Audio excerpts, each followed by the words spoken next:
আসসালামু আলাইকুম। ভিডিওটি তৈরি করছি যারা প্রবাসী রেমিটেন্স যোদ্ধা আছেন তাদের জন্য। ব্যক্তিগতভাবে আমি প্রবাসীদের সাথে রিলেট করতে পারি, কারণ আমার বাবা দীর্ঘ 22 বছর বিদেশে ছিলেন। প্রবাসীদের যেই সংকট, যেই যাপিত জীবনের যে সংকট, সেটি আমার খুব কাছ থেকে দেখা। আমরা শুনেছি যে সারাদিন কষ্ট করা শেষে দেশের অর্থনৈতিক চাকাকে সচল রাখার জন্য প্রবাসীরা একটা রুমে এসে বা যখনই বন্ধুবান্ধবের সাথে দেখা হয়, দিন শেষে আলোচনার টপিক কিন্তু বাংলাদেশই থাকে। যে পৃথিবীর যে প্রান্তেই থাকুক না কেন, আলোচনার টপিক কিন্তু বাংলাদেশের সংকট আপনাদেরকে আমরা জানি তাড়িত করে, বাংলাদেশের সম্ভাবনা আপনাদেরকে আনন্দিত করে।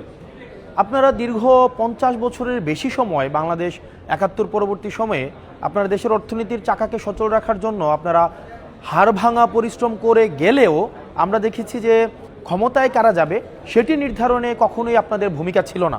আপনারা কখনোই ভোটাধিকার প্রয়োগ করতে পারেনি। হাসিনা তো এমনিই যারা দেশে ছিল তাদেরও ভোটাধিকার দেয়নি, আর যারা বিদেশে ছিল তাদের তো প্রশ্নই আসে না।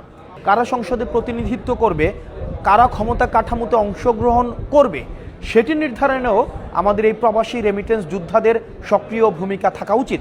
সেটির জন্য আমরা আন্দোলন চালিয়ে গিয়েছি এবং ফলশ্রুতিতে আমরা সফল হয়েছি। এবার যে আসন্ন সংসদ নির্বাচন রয়েছে, সেই নির্বাচনে বিদেশ থেকেও আপনি আপনার ভোটাধিকার প্রয়োগ করতে পারবেন।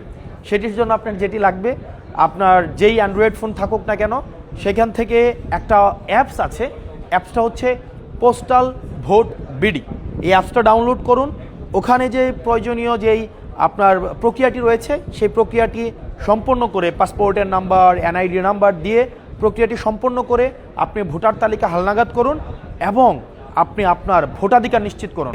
আমরা দেখেছি প্রবাসী যারা আছে তাদেরকে শুধুমাত্র আমাদের দেশের যারা নেতা, এলিট যারা নেতা, তাদেরকে সবসময় কামলা মনে করে, তৃতীয় শ্রেণীর নাগরিক মনে করে।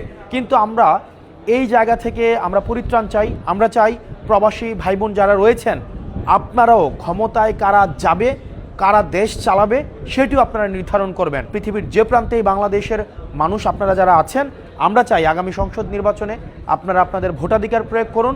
আপনারা এবার ব্যালটের মাধ্যমেই আপনারা সেটির জবাব দিবেন যে আসলে ক্ষমতায় কারা যাবে, ক্ষমতায় সংসদে কারা প্রতিনিধিত্ব করবে। আপনারা ভালো থাকবেন, সুস্থ থাকবেন। আপনারা আগামী নির্বাচনে অবশ্যই ভোটাধিকার প্রয়োগ করবেন। সালামু আলাইকুম।